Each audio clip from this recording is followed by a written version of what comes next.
1930 March 26ஆம் நாள் எழுதப்பட்ட ஒரு கடிதம். புத்தகத்துல பக்கம் நம்பர் 63. அன்பானவரே, ஆசிகள். புலியல் சிகிச்சையினால் என் உடல்நிலையில் முன்னேற்றம் தெரிகிறது என்ற செய்தி கிட்டிய பிறகு நான் கவலையின்றி ஓய்வாக உணர்கிறேன். இருப்பினும் கமலாவின் உடல்நிலை இன்னும் திருப்திகரமாக இல்லை. புலியல் சிகிச்சை பற்றி இங்கு எவருக்கும் தெரியவில்லை. ஆகையால் அந்த சிகிச்சை நிறுத்தப்பட்டு விட்டது. காய்ச்சல் இன்னும் விடவில்லை. உங்களது உள்நிலைகளை பற்றி அறிந்தேன். அவை நன்றி உணர்வு கொள்வதற்கு உகந்தவைதான். கடவுள் உதவட்டும். இருளில் பயத்தை உணர்வது ஒரு விசித்திரமான நிலை. அபியாசிகள் இந்த நிலையை கடப்பது சகஜம். அதில் எந்த கெடுதலும் இல்லை. இதுவும் கடந்து போகும். ஒரு புதிய இடத்திற்கான மனுவை மறக்காமல் சமர்ப்பியுங்கள். கடவுள் உதவுவார். மற்றவை அனைத்தும் நலம். இன்னும் இங்கு நிறைய விருந்தினர்கள் தங்கியுள்ளனர். குழந்தைகளுக்கு ஆசிகள். ராம்சந்திர பதேகர், மார்ச் 26, 1930. இந்த கடிதத்துல லாலாஜி தன்னுடைய உடல்நிலை பற்றி குறிப்பிடுறாரு. அது கொஞ்சம் காய்ச்சல் இருக்கு, உடல்நலம் இன்னும் சரியாக முன்னேறல அப்படிங்கிற விஷயங்களை குறிப்பிடுறாரு. ஏன்னா அப்பையில இருந்தே அவர் மெல்ல மெல்லமா அந்த தன்னை உள்ளிழுத்துக் கொள்றதுங்கிறது ஆரம்பம் ஆயிருக்கு அவருக்கு. ஆக தன்னுடைய நிலை பற்றி குறிப்பிட்டு அந்த அபியாசி கேட்ட ஒரு கேள்விக்கு பதில் சொல்றாரு. அந்த அபியாசி ஒரு பெக்யூலியர் கண்டிஷன் ஒண்ணு சொல்லியிருக்காரு. அதாவது இருட்டா இருக்கும் பொழுது எனக்கு பயமா இருக்கு. இது எல்லாருக்கும் இருக்கிறது தானே அப்படின்னு நம்ம நினைப்போம். அந்த மாதிரி இல்லை. இப்ப அதாவது இருட்டுல எங்கேயாவது தனியா போகும்பொழுது இருக்கிற பயத்தை பத்தி அவர் குறிப்பிடல. ஏன் இதை நான் உறுதியா சொல்றேன் அப்படின்னா, இந்த மாதிரி பயத்தை நானும் கூட அனுபவிச்சிருக்கேன். அதாவது வீட்டுல நம்ம படுத்திருக்கும் போது கம்ப்ளீட்டா லைட் எல்லாம் ஆஃப் பண்ணிட்டா ரொம்ப பயமா இருக்கும். ஒரு மூச்சு முட்டுற மாதிரி ஒரு ஃபீல் வரும். இது நான் சின்ன பிள்ளையில இருந்தே அடிக்கடி பல நேரங்கள்ல உணர்ந்திருப்பேன். உடனே எழுந்திரிச்சு லைட்டை போட்டுட்டு தூங்குவேன். நிறைய பேர் கேட்பாங்க, ஏன் இப்ப லைட்டை போட்டுட்டு ஏன் தூங்குற, லைட்டை ஆஃப் பண்ணுடா அப்படின்னு சொல்லுவாங்க. வீட்டுல அம்மா சொல்லுவாங்க.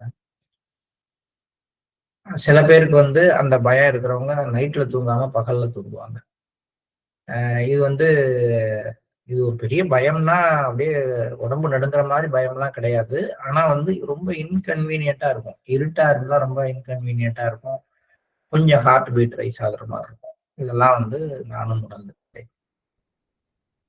இது அபியாசிகள் கடந்து போகின்ற ஒரு சகஜமான நிலைதான். இதுக்காக ஒன்றும் நீங்க வருத்தப்பட வேணாம் அப்படின்றாரு. ஏதோ ஒரு சில புள்ளிகளை கடக்கும் பொழுது இந்த மாதிரி இருக்கும்போது அதோட சேர்த்து அந்த மாதிரி ஒரு உள்நிலையெல்லாம் வந்ததுன்னா நீங்க கவலைப்படாதீங்க. இது நன்றி உணர்வு கொள்ளத்தக்கதுதான் அப்படிங்கிற விஷயத்தையும் சொல்றாரு. அடுத்தது அவரு ஏதோ அந்த அபியாசி டிரான்ஸ்ஃபர் பத்தி கேட்டிருப்பார் கொடுத்து. அதுக்கு அவர் சொல்றாரு, புதிய இடத்திற்கு போறதுக்கான ஒரு மனுவை மறக்காமல் சமர்ப்பியுங்கள். கடவுள் உதவுவார். அந்த இடம் உங்களுக்கு போறது நல்லது அப்படின்னா கடவுளுடைய அருள் நிச்சயமாக கிடைக்கும் அப்படிங்கிற ஒரு விஷயத்த சொல்லி முடிக்கிறார். இது ரொம்பவும் ஒரு சிறிய கடிதம். இது ஒரு குறிப்பிட்ட ஒரே ஒரு விஷயம் அப்படின்னு பார்க்க போனா இது மட்டும்தான். அதாவது உள்நிலைகளுக்காக எப்பொழுதும் கடவுளுக்கு நன்றி செலுத்துங்கள். நன்றி உணர்வு கொள்ள உகந்தவை. நமக்கு ஒரு நல்ல ஒரு இன்னர் கண்டிஷன் கிடைக்குது அப்படின்னா அப்ப நம்ம கட்டாயமா அந்த இன்னர் கண்டிஷனை என்ஜாய் பண்றோமோ இல்லையோ, அந்த கண்டிஷனுக்காக நன்றி உணர்வு கொள்ள வேண்டும். இது ஒரு முக்கியமான விஷயம். இப்ப இன்னைக்கு காலம்பரை தியானம் பண்றேன். பண்ண உடனே ரொம்ப ஒரு ஆழமான ஒரு அமைதி இருக்கு, இல்ல ரொம்ப ஒரு அற்புதமான ஒரு லேசான தன்மை இருக்கு அப்படின்னா நம்ம அந்த லேசான தன்மையை பிடித்துக் கொள்வதற்கு முயற்சி பண்ணுவோம், அதை என்ஜாய் பண்ண முயற்சி பண்ணுவோம். இதெல்லாம் இருக்கும். பட் இந்த கண்டிஷன் எப்படி வந்துச்சு? யார் இந்த கண்டிஷனை கொடுத்தா? யார் இந்த கண்டிஷன் மெயின்டைன் ஆகிறதுக்கு ஹெல்ப் பண்ண போறாங்க? அவங்களிடமான நன்றி உணர்வு வரும்பொழுது கண்டிஷனை விட இந்த நன்றி உணர்வு அதிகமாக வேலை செய்யும். அது ஒரு முக்கியமான விஷயமாக இதுல நம்ம பார்க்கலாம். அடுத்தது பயத்தை பத்தி சொல்லும் பொழுது, இருளில் பயத்தை உணர்வது ஒரு விசித்திரமான நிலை. இந்த நிலையை ஒவ்வொரு அபியாசியும் பல நேரங்கள்ல உணர்வது சகஜம்தான். இதுக்காக நீங்க கவலைப்பட வேண்டாம். இந்த நிலை கடந்து போகும். ஒரு தடவை தான் வருமா அப்படின்னா இல்ல, பல நேரங்கள்ல வரலாம். அது ஒன்றும் பெரிய அதனால ஒரு பெரிய பாதிப்பு எதுவும் ஏற்படாது. இது அடுத்த கடிதத்துக்கு போறோம். பக்கம் நம்பர் 64. 1930 ஏப்ரல் 3ஆம் நாள் எழுதிய கடிதம். அன்பு சகோதரரே, நீங்கள் நீண்ட ஆயுளை பெறுவீராக. ஆசிகள். ஏப்ரல் 1ஆம் தேதி இங்கு பத்திரமாக வந்து சேர்ந்தேன். இங்கு வந்ததும் காய்ச்சலினால் பாதிக்கப்பட்டேன். அடுத்தடுத்து அவருக்கு அந்த காய்ச்சல் இன்னும் இருக்கிறது. ஏன்னா அவருடைய பிரச்சனை அவருக்கு லிவர்ல, லாலாஜி மகாராஜ்க்கு அதனுடைய பாதிப்புகள் அடிக்கடி ஃபீவரா தான் வெளிப்பட ஆரம்பிச்சிருக்கும். அதான் அவர் சொல்றார், இன்று காய்ச்சல் குறைந்துள்ளது. நான் ராவடியில் இருந்தபோது எனக்கு வலியும் காய்ச்சலும் ஏற்பட்டது. ஆனால் அது குணமாக ஆரம்பித்தது. இப்போது உடல் நலம் இன்னும் மேம்பட்டுள்ளது. மதிப்பிற்குரிய உங்கள் தந்தைக்கு கடவுள் கருணையுடன் உதவட்டும். அவருக்கு வயதாகி கொண்டிருக்கிறது. எனக்கு நீங்கள் எழுதியுள்ள இந்த சம்பவங்கள் யாவும் உலக சம்பந்தப்பட்ட விஷயங்கள் தான். ஆனால் கடவுளை நம்பவில்லை என்ற உங்கள் கூற்று என்னை மிகவும் சங்கடத்தில் ஆழ்த்தியது. கடவுள் ஒன்றுமே இல்லை, அவரால் ஒன்றும் செய்ய முடியாது என்ற அர்த்தத்தில் நீங்கள் அப்படி கூறியிருந்தால் அந்த எண்ணம் நியாயமற்றது என்பது மட்டுமன்றி அது நாத்திக எண்ணத்தின் உச்சமாகவும் இருக்கிறது. மாறாக அனைத்தும் அவரது சித்தம் என்று இதயபூர்வமாக ஏற்றுக்கொள்கிற பற்றுறுதி இன்னமும் உங்களிடம் உருவாகவில்லை என்றால் உங்களது பழைய சம்ஸ்காரங்கள் நீக்கப்படாமல் இருக்கின்றன என்றாகிறது. சத்சங்கமும் பயிற்சியும் அனைவருக்கும் ஒன்றுதான். முயற்சிகள் செய்தும் தேவையான முன்னேற்றம் அடையவில்லை என்றால் அனைத்திற்கும் அது அதற்கு உரிய நேரம் இருக்கிறது என்பதை அறிந்து கொள்ளவும். சரியான நேரம் வரும் பொழுது அது தானாகவே நிகழும். ஆகவே நிறைவுடன் இருங்கள். சோகப்படவோ அல்லது கோபப்படவோ அவசியமே இல்லை. கடவுள் லல்லனை சரியான பாதைக்கு கொண்டு வரட்டும். இது அளவிற்கு மீறிய சலுகை மற்றும் தரமற்ற பயிற்சியின் விளைவாகும். இதில் உங்களுடைய பண்புகளுக்கும் குணங்களுக்கும் முக்கிய பங்கு உள்ளது. இது இயற்கை விதிகளுக்கு புறம்பானது அல்ல என்று நான் கூறுவதை நம்புங்கள். அந்த அம்சங்கள் உங்களிடம் இருப்பதை இன்னும் உங்களால் அறிந்து கொள்ள முடியவில்லை என்பது எனக்கு தெரியும். நான் சகித்துக் கொண்டு பொறுமையுடன் காத்திருக்கும் போது உங்களாலும் அவரை சகித்துக் கொள்ள முடியும். பிரார்த்தனையுடன் ராமச்சந்திர, 3 ஏப்ரல் 1930. லல்லன் பத்தி சொல்றத வச்சு 2வது இந்த கடிதத்துல குறிப்பிடப்பட்டிருக்கிற விஷயங்களை வச்சும் இந்த கம்ப்ளைனிங் நேச்சரை வச்சும் இந்த கடிதம் அநேகமாக பாபு மதன் மோகன்லால் எழுதிய கடிதத்துக்கான பதில் கடிதமாக இருக்கணும் அப்படின்னு நான் ஒரு யூகம் பண்றேன். ஏன்னா லல்லன் அப்படிங்கிறது பாபு மதன் மோகன்லாலுடைய பையனை கூப்பிடுற ஒரு செல்ல பேர். அப்ப பாபு மதன் மோகன்லாலுடைய பையனை பத்தி நீங்க 1944 விஸ்பர்ஸ்ல பார்க்கும்போதும் லல்லனுடைய ஒரு இதை பத்தி அப்பயும் மேல இருந்து லாலாஜி சொல்லுவார். 1944லயும் லல்லனுடைய செயல்பாடுகளால பாபு மதன் மோகன்லால் பல விதத்துல பாதிக்கப்பட்டாரு அப்படிங்கிற விஷயத்தையும் சொல்லுவார். இந்த கடிதத்துல அவர் என்ன எழுதியிருந்திருக்கலாம், பாபு மதன் மோகன்லால் அப்படின்னே வச்சுக்கோமே, அந்த அபியாசியாக அந்த பிரிசப்டராக அவர் என்ன எழுதியிருக்கலாம் அப்படின்னா, எனக்கு கடவுள் மேல இருக்கிற நம்பிக்கையே போயிடுச்சு. ஏன் போயிடுச்சுங்கிறதுக்கு காரணம் அந்த பையன் ஏதோ பண்ணிருப்பாரு, ஒரே சங்கடமா இருக்கும் அவருக்கு. அதுல இருந்து அவர் மீண்டு வர முடியாம ரொம்ப வருத்தப்பட்டு இவன் இப்படி இருக்கான், இவன்கிட்ட இந்த மாதிரி கெட்ட குணங்கள்லாம் இருக்கு, ரொம்ப மோசமா இருக்கான் இவனுடைய வேலைகளை பார்க்கும் பொழுது, இவன் பண்ற அட்டூழியத்தெல்லாம் பார்க்கும் பொழுது எனக்கு கடவுள் மேல இருக்கிற நம்பிக்கையே போயிடுச்சு அப்படிங்கிற மாதிரி அவர் எழுதி இருக்கலாம் அப்படிங்கிறது ஒரு. ஏன்னா இந்த பேக்ரவுண்ட் தெரியாம இப்படி இருக்குன்னு ஒரு கற்பனை பண்ணிட்டு படிக்கும் பொழுதுதான் நமக்கு இந்த லெட்டர் இன்னும் கொஞ்சம் நல்லா புரியுங்கிறதுக்காக சொல்றேன். இதெல்லாம் நான் சொல்றதெல்லாம் கதை தான், எனக்கு இதை பத்தி எல்லாம் எதுவும் தெரியாது.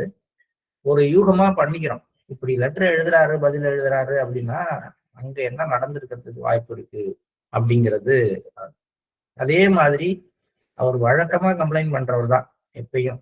என்னன்னு கேட்டா, எனக்கு மட்டும் முன்னேற்றமே இல்லை, எனக்கு இந்த விஷயத்துக்கு மேல ஆன்மீகத்துல எந்த விதமான மாற்றமும் தெரியல, நான் இப்படியே இருக்கிறேன் அப்படிங்கிற மாதிரியான வார்த்தைகள் அவர்கிட்ட வந்துருக்கு. ஏன் இது அப்பயே வர ஆரம்பிச்சுது அப்படின்னு பாத்தீங்கன்னா, அந்த காலகட்டத்துல பாபுஜியோடைய கண்டிஷன், ராமேஸ்வர் பிரசாத்தோட கண்டிஷன், இதெல்லாம் ரொம்ப நல்லா வந்துகிட்டே இருக்கு. அவங்க சொல்ற அந்த உள்நிலைகள், அந்த மாதிரி விஷயங்கள் எல்லாம் அப்பயே பாபு மதன் மோகன்லாலுக்கு என்ன நமக்கு இது மாதிரிலாம் இல்லையே அப்படிங்கிற ஒரு எண்ணம் இருந்துக்கலாம். இதெல்லாம் சேர்ந்ததுதான் அவருடைய அவருக்கு நேச்சராவே அவருக்கு என்னன்னு கேட்டா, தனக்கு என்ன வழங்கப்பட்டதோ அது மேல ஒரு நம்பிக்கை இருக்காது. அடுத்தது தனக்கு மட்டும் ஏன் இதெல்லாம் நடக்கல அப்படிங்கிற ஒரு ஏக்கம் இருக்கும் எப்பயும். இதெல்லாம் சேர்த்து லாலாஜி மகராஜ் கிட்ட சொல்றார். இதுக்கெல்லாம் சேர்த்துதான் இந்த கடிதம் லாலாஜி மகராஜ் எழுதுறாரு. எனக்கு நீங்கள் எழுதியுள்ள இந்த சம்பவங்கள் யாவும் உலக சம்பந்தப்பட்ட விஷயங்கள் தான். இந்த சம்பவங்கள் மேக்சிமம் நிறைய எழுதியிருக்காரு. இதெல்லாம் நடந்திருக்கு, இதெல்லாம் நடந்திருக்கு, இதெல்லாம் இருக்கு அப்படின்னு. இது எல்லாமே இது ஸ்பிரிச்சுவாலிட்டிக்கு அந்த சம்பந்தமும் இல்லைன்ட்டார். நம்ம மேக்சிமம் அதுலதான் நிறைய நம்ம குழப்பிக்கிறோம். நம்ம நினைக்கிற பல விஷயங்கள், நம்ம ஆன்மீகம் சார்ந்ததுன்னு நினைக்கிற பல விஷயங்கள் ஆன்மீகத்தோடு சம்பந்தம் இல்லாத உலக வாழ்க்கை சம்பந்தப்பட்ட விஷயங்களாதான் மேக்சிமம் இருக்கு. ஆனா நம்ம அதை ஆன்மீகம் அப்படின்னு எடுத்துக்கிறோம். இப்ப நமக்கு ஆனா தெரியுது, ரிலீஜியஸா அவங்க செய்யற ஆக்டிவிட்டிஸ், மற்றவங்க செய்யற ஆக்டிவிட்டிஸை பார்க்கும்பொழுது இவற்றில் ஆன்மீகம் இல்லை, இது பியூரா ஒரு உலகியல் ரீதியான விஷயம் அப்படிங்கிறது நமக்கு தெரியுது. ஆனா நம்ம ஸ்பிரிச்சுவலா பிராக்டிஸ் பண்ற நாமும் கூட பல விஷயங்களை உலகாயத ரீதியாக சிந்திக்கிறோம், அதை ஆன்மீக ரீதியாக சிந்திக்கல. அதாவது எனக்கு மாஸ்டர் உதவி செய்யணும், மாஸ்டருடைய உதவியால எனக்கு வேலை கிடைச்சிது, மாஸ்டர் இந்த விஷயத்த எனக்கு செஞ்சு கொடுத்தாரு, மாஸ்டருடைய அருளால இந்த ஹெச்எஃப் நடந்துச்சு, இது எல்லாமே நம்ம ஆன்மீகம் அப்படின்னு நினைக்கிறோம். ஆனா என்னை பொறுத்த வரைக்கும் இவை எல்லாமே நம்ம ஆன்மீகத்தினுடைய உலக வாழ்க்கை பிரதிபலிப்பைத்தான் பேசிக்கிட்டு இருக்கோம். நான் ஒரு ஸ்பிரிச்சுவல் பர்சன் அப்படின்னா என்னுடைய இன்னர் கண்டிஷன் பத்தி, நான் போற இடத்துல நடக்கிற விஷயங்கள், அந்த விஷயங்கள்ல குருநாதரனுடைய பிரசன்ஸ் எப்படி இருக்குது அப்படிங்கிறத பத்தி, அது என்ன மாதிரியான சூட்சுமமான வேலைகளை செய்ததுங்கிறத பத்தி நான் யோசனை பண்றேன் அப்படின்னா அதுல ஓரளவுக்கு அப்படின்னு கூட ஓரளவுக்கு தான் சொல்ல முடியும். அந்த அளவுக்கு ஆன்மீகம் இருக்குன்னு சொல்லலாம். ஆனா நான் போன உடனேயே இதெல்லாம் நடந்துச்சு, அங்க இருக்கிறவங்க எல்லாம் அமைதி ஆயிட்டாங்க, ஆர்வத்தோட என்கிட்ட இதை பத்தி கேட்டாங்க, நான் போன உடனே எனக்கு மரியாதை கொடுத்தாங்க, இப்படிலாம் நம்ம பாக்குறோம். இவையும் உள்ளார இருக்கிற அந்த ஸ்பிரிச்சுவல் ஒர்க்குடைய ஒரு வெளிப்பாடுதான் இருந்தாலும், நம்ம சொல்ற இந்த விஷயங்கள் எல்லாம் ஸ்பிரிச்சுவாலிட்டியோட சம்பந்தப்பட்ட இல்லை. உலகியல் வாழ்க்கையில அந்த ஆன்மீக நிலை ஏற்படுத்திய பிரதிபலிப்பை சம்பந்தப்பட்டது. நம்ம எப்பயும் பிரதிபலிப்பை வச்சு பிம்பத்தை பார்க்கிற ஆளா போயிடும். இது எல்லா இடத்துலயுமே இப்ப பழக்கமாகவும் போயிடுச்சுன்னு வச்சுக்கோங்களேன். ஆக்சுவலா என்னன்னு கேட்டா, என்னை நேரா பார்க்கறத விட என்ன என்னுடைய பிம்பத்தை கண்ணாடியில பாக்குறது உங்களுக்கு ரொம்ப பிடிக்குது அப்படின்னா எப்படி இருக்கும்? அப்படித்தான் இருக்கு. அல்லது என்ன ஒரு மலரை பார்ப்பதற்கு பதிலாக மலருடைய மனம் மட்டும் எனக்கு போதும் அப்படின்னு சொல்ற மாதிரியாக இருக்கு. அதனால அந்த இந்த சம்பவங்கள் யாவும் உலக சம்பந்தப்பட்ட விஷயங்கள் தான் அப்படிங்கிற விஷயத்துல அதுக்கும் ஆன்மீகத்துக்கும் எதுக்கும் உங்க குடும்பத்துல நடக்கிற இந்த பிரச்சனைகள் மற்ற விஷயங்களுக்கும் ஆன்மீகத்துக்கும் நேரடியாக தொடர்பு இல்லை. இவை உங்கள் உலகியல் ரீதியான விஷயங்கள் அப்படிங்கிறதுல ஒரு கோட் பண்றாரு. இன்னும் நீங்க ஸ்பிரிச்சுவலா திங்க் பண்ணாம நிறைய விஷயங்கள்ல உலகாயத விஷயங்கள்ல மூழ்கி அதை சரி பண்றதுலயே இருக்கீங்க. இப்ப நம்ம வந்து ஒரு ஒரு ஒரு ஒரு செகண்ட் ஸ்டாண்டர்ட் படிக்கிற பையன், தேர்ட் ஸ்டாண்டர்ட் படிக்கிற பையன் தான். அவன் வந்து தன்னை எப்படி தயார்படுத்திக்கணும்னா ஓரளவுக்கு படிச்சு அடுத்த ஸ்டாண்டர்டுக்கு போறதுக்கு தயார் பண்ணும். அப்படிதானே?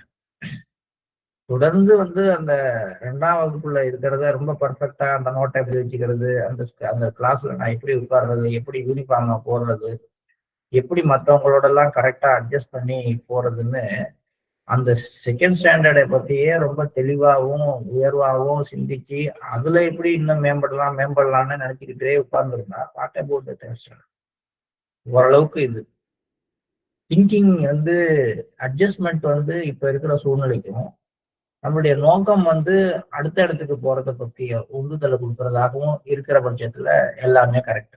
இப்போ பஸ்ல ஏறுறோம்னா போய் இறங்கி அடுத்த வேலைக்கு போறதை பத்தி சிந்திக்கணுமா, இல்ல அந்த பஸ்ல எவ்வளவு வந்து பர்ஃபெக்டா இருக்கிறது, இது வந்து இந்த சீட்ல இப்படிதான் உட்காரணும், இந்த மாதிரியான ஒரு பொசிஷன்ல நிக்கணும், லக்கேஜ் இந்த இடத்துல வைக்கணும், கண்டக்டர் வரும்போது இப்படி பேசணும்னு இதுக்கே சிந்திச்சுட்டு இருக்க முடியும். நம்ம வாழ்க்கையெல்லாம் நம்ம அப்படிதான் சிந்திக்கிறோம். நம்ம இந்த உலக வாழ்க்கை முழுவதுமே ஒரு சின்ன டிராவல்னு வச்சுக்கோங்க. இதை எப்படி பர்ஃபெக்டா வச்சுக்கிறது, இதுல கூட வர்றவங்களோட எப்படி இருக்கிறது, இதுல நான் அழைச்சிட்டு போறவங்களோட எப்படி ஒத்து போறது, என்ன அழைச்சிட்டு போறவங்களோட எப்படி ஒத்து போறது, இந்த சிந்தனைக்கே முக்கியத்துவம். அப்ப இது உலகியல் சம்பந்தப்பட்ட விஷயமா ஆன்மீக சம்பந்தப்பட்ட விஷயமான்னு நம்ம தான் யோசனை பண்ணி இந்த சிந்தனை வேண்டாம்னு சொல்லல. அப்ப பஸ்ல ஏறிட்டு டிக்கெட் வராம இருக்க முடியுமா, பக்கத்துல இருக்கவங்களோட அட்ஜஸ்ட் பண்ணாம இருக்க முடியுமானா அதெல்லாம் ரொம்ப அதுக்கான டைமிங்கும் அதுக்காக நம்ம கொடுக்குற செலவும் கொஞ்சம். நம்மளுடைய எய்ம் வந்து பஸ்ல டிராவல் பண்ணிட்டு இருக்கிறதே இல்லை, கூடிய சீக்கிரம் இறங்கி அடுத்த ஊருக்கு போறது. அது மாதிரி இந்த உலக வாழ்க்கை அப்படிங்கிறது நம்ம வந்து நம்முடைய அப்பா அம்மாவோட, கணவன் மனைவியோட, குழந்தைகளோட, அவங்கதான் நமக்கு இந்த பஸ்ல டிராவலர்ஸ். இதுல நடுப்புற வந்து இறங்கி ஏறி போற சில பேர் இருப்பாங்கல்ல, பக்கத்து சீட்ல உட்கார்ந்து போறவங்க, அந்த மாதிரி வர்றவங்க தான் ஃப்ரெண்ட்ஸு மற்றவங்க எல்லாம். இப்ப இவங்களெல்லாம் சேர்ந்த ஒரு பயணம் தானே இது. வர்றாரு, தெரிஞ்சவரா கூட இருக்கலாம், வந்தவொடனே வணக்கம் வச்சுட்டாரு, இடம் கொடுக்குறோம், உட்காடுறாரு, எந்திரிச்சு போறாரு. அவரோடய இறங்கி போயிடக்கூடாது, அவரை பத்தியே சிந்திச்சுட்டு இருக்கக்கூடாது. ஆனா நம்முடைய 24 மணி நேரத்தில் இன்னைக்கு காலம்புற தியானம் முடிஞ்ச பிறகு நாளை காலம்புற தியானம் ஆரம்பிக்கிற வரைக்கும் பாருங்க, நம்ம எந்த விஷயங்களை பத்தி அதிகம் சிந்திக்கிறோம். எப்படி இன்னைக்கு வந்து இந்த வேலையை செய்து முடிப்பது, எப்படி இவங்களோட ஒத்து போறது, எப்படி இந்த விஷயத்துல வெற்றி பெறுவது. அப்ப முழுக்க முழுக்க ஒரு டிராவலுக்குள்ளார சக்சஸ் ஆகிறதுக்கான ஒரு பயிற்சியிலேயே நம்ம வாழ்க்கையை நம்ம கழிக்கிறோம்.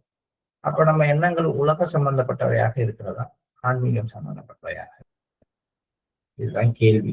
அந்த ஒரு வரி வந்து நிறைய விஷயங்களை நமக்குள்ளார நம்ம சிந்திக்கிறதுக்கு வாய்ப்பாக அமையுது. ஏன்னா அந்த மாதிரி சிந்தனையை தூண்டுவதற்காகத்தான் லாலாஜி அவருக்கு அந்த கடிதத்துல அதை குறிப்பிடுறார்.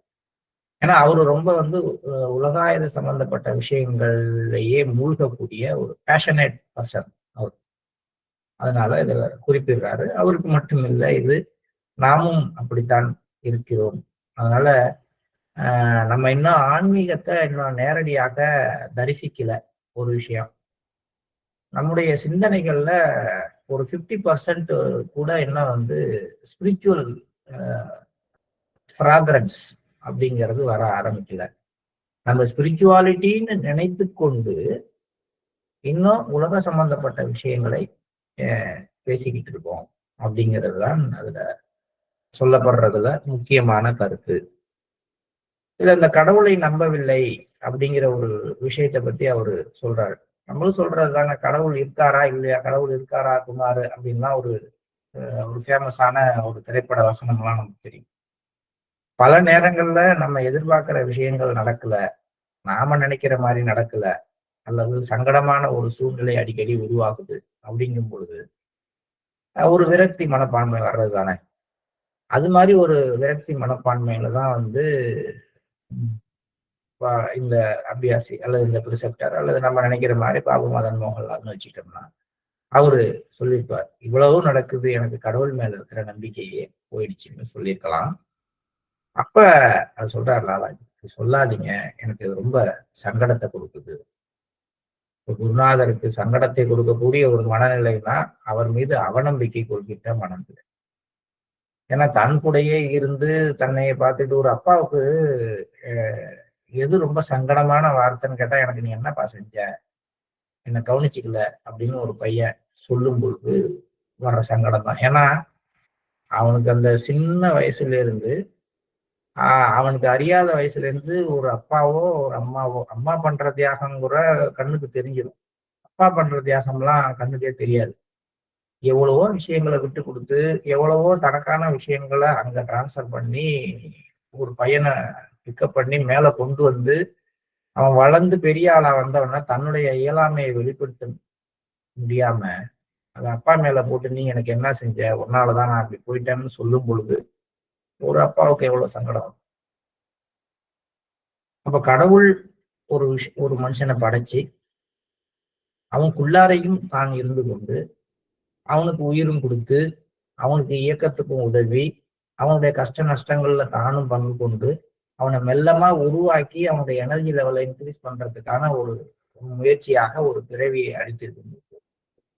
அதுல தான் என்னென்ன கஷ்டப்பட்டோம், என்னென்ன கஷ்டங்கள்ல இருந்து பாதுகாக்கப்பட்டோங்கிற உணர்வே இல்லாம ஒரு சிறு சங்கடத்தை அது ஏன் நமக்கு கொடுக்கப்பட்டது அப்படிங்கிற அந்த ஆன்மீக முதிர்ச்சியும் இல்லாமல் கடவுளை நம்பல அப்படின்னு ஒருத்தர் சொல்லும் போது இது வந்து இது கொடுத்துருக்காரு இவரெல்லாம் கடவுளா அப்படின்னு கேட்கும்போது அதே சங்கடம் தான் வரும். ஏன்னா இது நாத்திக எண்ணம் அப்படிங்கிற. நாத்திக எண்ணத்துக்கும் ஆத்திக எண்ணத்துக்கும் என்ன வித்தியாசம் அப்படின்னு பாத்தீங்கன்னா, நாத்திக எண்ணத்தினுடைய வரம்புகள் சிறியவை. இன்னைக்கு இந்த இடத்துல இப்ப சரியா நடக்கலன்னா எல்லாமே தப்பு, இதுதான் நாத்திக எண்ணம். ஆத்திக எண்ணம்ங்கிறது இதுக்கு முன்னாடி இதுக்கு அப்புறம் அதோட இதை கனெக்ட் பண்ற. அப்ப இன்னைக்கு இப்ப இந்த இடத்துல இது சரியா நடக்கல, அதனால இது எல்லாமே தப்பு, இல்லைன்னா இது எனக்கு வேண்டாம். இது திரும்பி அதே பஸ் பிரயாணத்தையே எடுத்துக்கிட்டோம்னா, இப்ப இந்த பஸ்ல எல்லாம் உட்கார்ந்துருக்காங்க, எனக்கு உட்கார இடம் கிடையாது, நான் இந்த பஸ்ல ஏற மாட்டேன், இது பஸ்ஸே இல்லை. ஓகே, வெரி குட், கரெக்ட் தான். உங்களுக்கு தேவையான வசதி இங்க கிடையாது, உங்களுக்கு தேவையான மரியாதை இங்க கிடையாது, இந்த பஸ்ல நீங்க ஏறாம இருக்கலாம். பட் நீங்க இதுக்கு அப்புறம் நடக்க போறதையும் இதற்கு முன்னாடி உள்ளதையும் பாருங்க. இதுக்கு அப்புறம் நடக்க போறது இல்ல இதுக்கு முன்னாடி உள்ளது அப்படின்னா, இதுக்கு முன்னாடி போன பஸ் எப்படி இருந்தது, இதுக்கு அப்புறம் வேற பஸ் கிடைக்குமா, இந்த பஸ்ஸை விட்டுட்டோம்னா நம்ம போக வேண்டிய இடத்துக்கு போய் சேர முடியுமா, அங்க போய் சேரலன்னா அதனுடைய பின் விளைவுகள், தொடர் விளைவுகள், கான்சிக்வன்சஸ் எப்படி இருக்கும், இதையெல்லாம் சிந்திக்கிற ஒருத்தன் ஒரு கால் வைக்க இடம் இருந்தா கூட போதுங்க, எனக்கு ஒன்றும் மரியாதைலாம் வேண்டாம், எனக்கு உட்கார இடம்லாம் வேண்டாம், எனக்கு பிடிக்காதவங்களாம் இந்த பஸ்ல இருந்தாலும் பரவாயில்ல, நான் ஒரு ஓரமா நான் இருந்துட்டு நான் கொஞ்ச நேரம் கழிச்சு இறங்கி அடுத்த ஊருக்கு போயாகும். இப்ப இதே கனெக்டிவிட்டி தான் லைஃப்லயும். இது நடக்கல, அது நடக்கல, கடவுள்னு யாரும் கிடையாது, இங்க எல்லாமே வந்து மனிதர்கள் அவங்கள மனிதர்களே தான் எல்லாம் செய்யறாங்க, இதுக்கு இவங்கதான் காரணம் அப்படின்னு அந்த குறுகிய வட்டம், இது இன்னைக்கு மட்டும் நடந்த விஷயம் அப்படின்லாம் நினைக்கும் பொழுது அது வந்து நாத்திகை. அதே நீங்க ஆத்திகம் அப்படின்னு போனீங்கன்னா, இது வந்து முற்பிறவியில நம்ம என்ன பண்ணிருக்கோம், ஏன் நம்ம எல்லாரும் இந்த இடத்துல ஒண்ணு சேர்ந்திருக்கோம், இந்த இடத்துல இந்த சங்கடத்தை ஏத்துக்கிறதுனால நான் எப்படி பக்குவப்பட போறேன், இந்த பக்குவம் என்னுடைய எதிர்காலத்துல எனக்கு எப்படி உதவலாம், எனக்கு எதுக்காக இந்த சூழ்நிலையை என்னுடைய அந்த என்னை இயக்கி கொண்டிருக்கிற அந்த சக்தி வழங்கி இருக்கு, சூழ்நிலை வழங்கிய அதே சக்தி எனக்குள்ளார அந்த தாங்கும் திறனையும் வழங்கியிருக்கும். இந்த நம்பிக்கைகளின் அடிப்படையில உணர்ந்து போறதுதான் ஆத்திகம். அதனால லாலாஜி ரொம்ப சொல்றாரு, நீங்க எது வேணாலும் சொல்லுங்க, இந்த மாதிரியான கடவுள் நிந்தனையை தயவு செய்து தவிருங்கள் அப்படிங்கிறது. நம்மளும் கூட அந்த மாஸ்டர் நிந்தனைங்கிறது ஒரு தவறான விஷயம். பல நேரங்கள்ல மாஸ்டர்னு ஒருத்தர் இருக்காரா இல்லையா, ஏங்க இந்த மாதிரிலாம் இருக்கு நடக்குது அப்படின்னு நம்ம விரக்தியில சொல்றோம். ஒரு குழந்தையினுடைய ஒரு வேதனையாக அதை குருநாதர் பெருந்தன்மையா எடுத்துக்கிட்டா கூட இயற்கை அதை அப்படி எடுத்துக்கிறது. அதுதான். ஏன்னா அது ஒரு சங்கடம். சின்ன சங்கடம். அதுக்கு சின்ன சங்கடம் ஏற்படுறத கூட அது விரும்புறது கிடையாது. மாஸ்டர் மாறி இருக்கவங்களுக்கு. அததான் லாலாஜியும் சொல்றாரு. கடவுளை நம்பவில்லை என்ற உங்கள் கூற்று என்னை மிகவும் சங்கடத்தில் ஆழ்த்தியது. கடவுள் ஒன்றுமே இல்லை, அவரால் ஒன்றும் செய்ய முடியாது என்ற அர்த்தத்தில் நீங்கள் அப்படி கூறியிருந்தால் அந்த எண்ணம் நியாயமற்றது என்பது மட்டுமன்றி அது நாத்திக எண்ணத்தின் உச்சமாகவும் இருக்கிறது. அப்படி இல்லாமல் இதுக்கப்புறம் சொல்றதெல்லாம் முக்கியமான விஷயங்கள். என்ன சொல்றாருன்னா, மாறாக அனைத்தும் அவரது சித்தம் என்று இதயபூர்வமாக ஏற்றுக்கொள்கின்ற பற்றுறுதி இன்னமும் உங்களிடம் உருவாகவில்லை என்றால் அது உங்கள் பழைய சம்ஸ்காரங்கள் நீக்கப்படாமல் இருக்கின்றன என்றாகிறது. இந்த விஷயத்த நம்ம நாளைக்கு படிப்போம். இங்க ஒரு டெஸ்ட் வைக்கிறார்.